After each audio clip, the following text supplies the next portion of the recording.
Se for dere følgende. Du kokken til en brutal diktator som forlanger kokt fisk til middag. Han skal ha kokt fisk. Hvis du serverer fisken rå, så dreper han deg.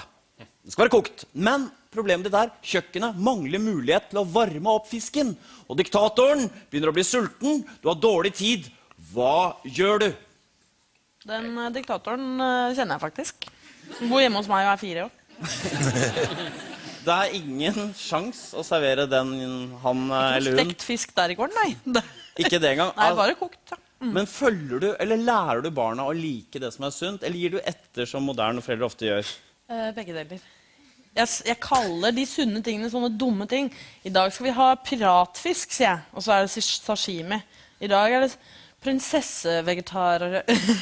Så føler jeg dum. Serverer du sushi til 4-åringer? Ja.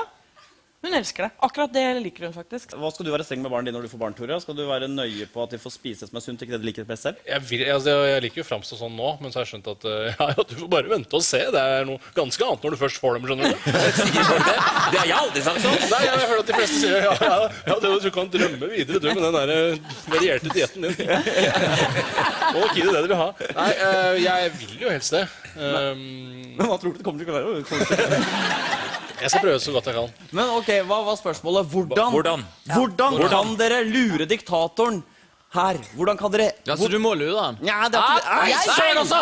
Det sa jeg ikke! Ja, I så fall vil jeg si at alt rundt, bare påstå at alt rundt i alle fall rått. Kanskje ta en av fiskefiletene og bare legge under armen så han blir litt lunken og sånn. Og så viser jeg masse fisk, og så sier jeg, åja, han skulle ikke være rå. Da tar jeg vekk dette da, for det jo ordentlig rått. Men den jo ikke så rå. Så vil han kanskje... Jeg tror jeg vet Poeng! Sånn, neste spørsmål. Det høres jo litt sånn som du gjorde i fysikktimen. Har du ikke fått den kokte fisken? Da det... Jeg tror jeg har laget det uten sånn koketopp en gang. For jeg tror at hvis du sprayer på lime, eller twister da, eller hva det heter, skviser oppå, og lar det ligge ganske lenge, så blir det kokt. Av en eller annen grunn, jeg vet ikke hvorfor. Men da blir det kokt. Er du enig, Tore? Du rister på hodet og... Ja. Jeg ikke sånn at hvis jeg for eksempel blir borte på fjellet, og alt jeg har i sekken en lime, og jeg får på fryseren, at jeg stresler meg selv med lime for å holde varmen. Det blir kokvarmt, da må svette jeg på hverdagen min. Det ikke noe med trykk da? Har du noe trykkting? Ja, kanskje ikke noe trykkting, ja. Jeg kan ikke alt sånt med trykk og sånn, for det så vanskelig. Men det jo sånn at når du på fjellet, så koker ting ved lavere temperatur og sånn og sånn og sånn. Kanskje hvis du liksom tar det inn i en boks og suger ut av luften, så vil det nesten selvantenne. Du!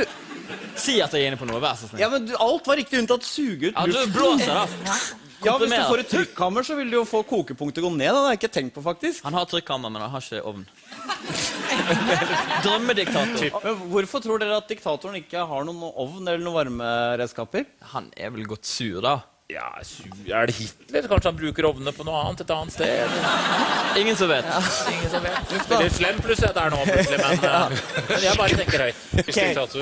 Når man koker fisk, så bryter man ned proteinene i fiskekjøttet. Og hvis du marinerer fisken i lime eller sitron, bryter sitronsyra ned proteinene på samme måte, og diktatoren vil oppleve fisken som kokt. Vær så god, poeng til Team Sparebluss. Men da